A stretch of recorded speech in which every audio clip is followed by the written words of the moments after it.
UP सरकार जिस तरीके से विद्यालयों को बंद कर रही है, इसी पर हम चर्चा करेंगे। हमारे साथ बातचीत करने के लिए झांसी खंड स्नातक के एमएलसी डॉक्टर मान सिंह यादव जी हैं।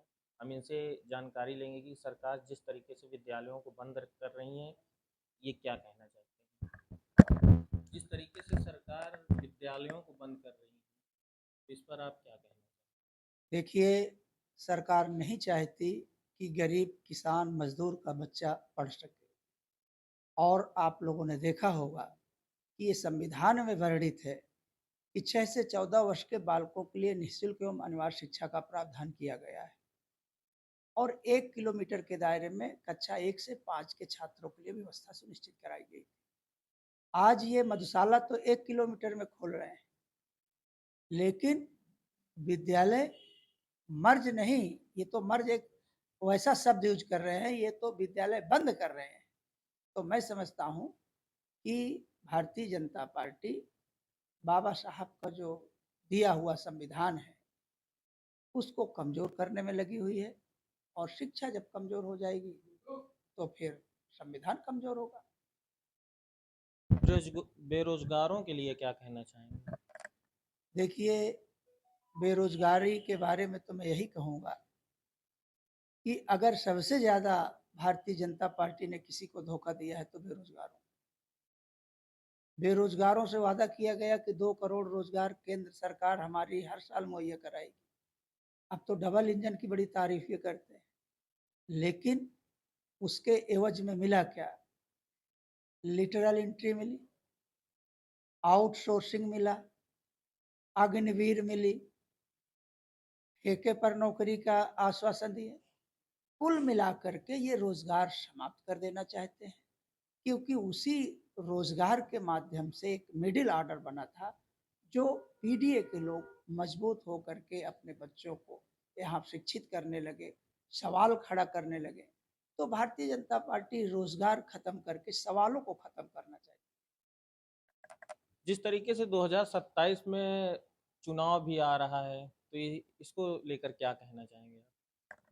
देखिए, चुनाव के बारे में मैं यही कहूँगा कि अभी समाजवादी पार्टी के राष्ट्रीय अध्यक्ष माननीय अखिलेश यादव जी ने, जो दिल्ली में सत्र चल रहा है, उन्होंने बड़ी बेबाकी से अपनी बात रखी कि किस तरीके से भारतीय जनता पार्टी ऑटो की डकैती डालती है।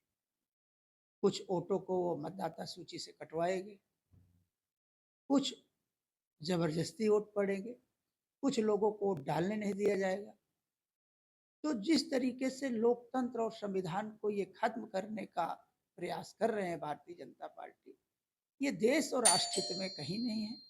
तो मैं समझता हूँ कि समाजवादी पार्टी के राष्ट्रीय अध्यक्ष माननीय अखिलेश यादव जी लगातार इन अराजक तत्वों से लड़ रहे हैं। और 2027 में माननीय अखिलेश यादव जी के नेतृत्व में पीडीए के लोग मुंह तोड़ जवाब देंगे भारतीय जनता पार्टी। 2026 में आपका भी चुनाव आ रहा है, और आपकी क्या तैयारियां चल रही है, किस तरीके से तैयारी है।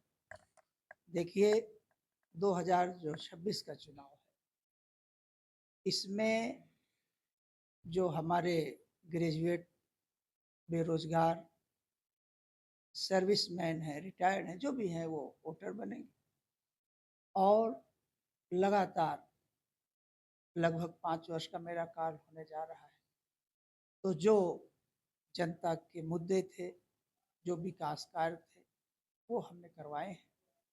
और सदन में भी, चाहे शिक्षा मित्रों का मुद्दा रहा हो, चाहे वित्त विहीन शिक्षकों का मुद्दा रहा हो, चाहे पुरानी पेंशन का मुद्दा रहा हो, चाहे बेरोजगारी का रहा हो, सारे मुद्दों को सदन में रखा गया है।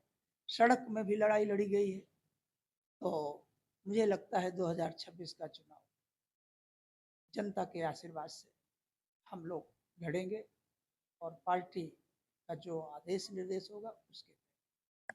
यूपी सरकार जिस तरीके से विद्यालयों को बंद कर रही है, जिसमें अध्यापकों की भी कमी होगी, उन अध्यापकों के लिए क्या कहना चाहेंगे, क्योंकि आप खुद एक अध्यापक हैं।